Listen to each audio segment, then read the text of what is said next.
Thank you, Mr. President. Ladies and gentlemen, I rise in strong opposition to this bill. As a parent, this is a terrifying policy to me, who still has children in school, and I will tell you why.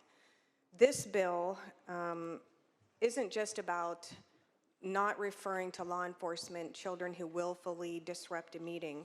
It is also a bill that no longer requires schools to notify law enforcement if a student attacks or assaults someone on campus or makes a threat on campus. No longer required to notify law enforcement. I will remind you that in 2018, of the Stoneman Douglas shooting at the school, in which 17 people were killed by a fellow student, Nicholas Cruz. Nicholas Cruz had behavioral issues since middle school, and according to the Washington Post, he was entrenched in the process for getting students help rather than referring them to law enforcement. He was transferred between schools 6 times in 3 years in an effort to deal with these problems.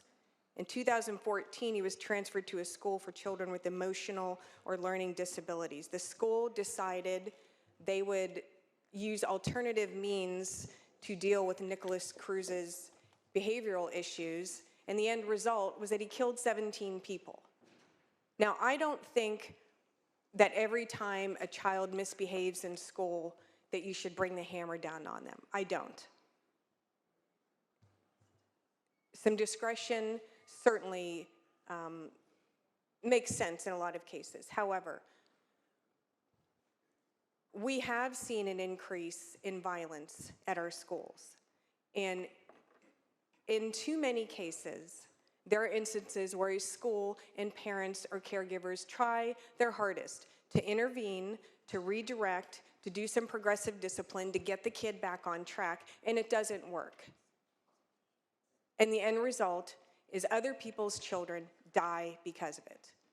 I am certain that this bill could perhaps be reworked so that it satisfies the desire of the author, but also allays the fears and gets rid of the more egregious elements of this bill so that everyone can be happy. But this bill today, you are asking for a repeat of Stoneman Douglas across the state of California. And I will not sit back and say nothing, because I have kids in school. And if you have kids in school, you better darn well pay attention to this. I urge a no vote.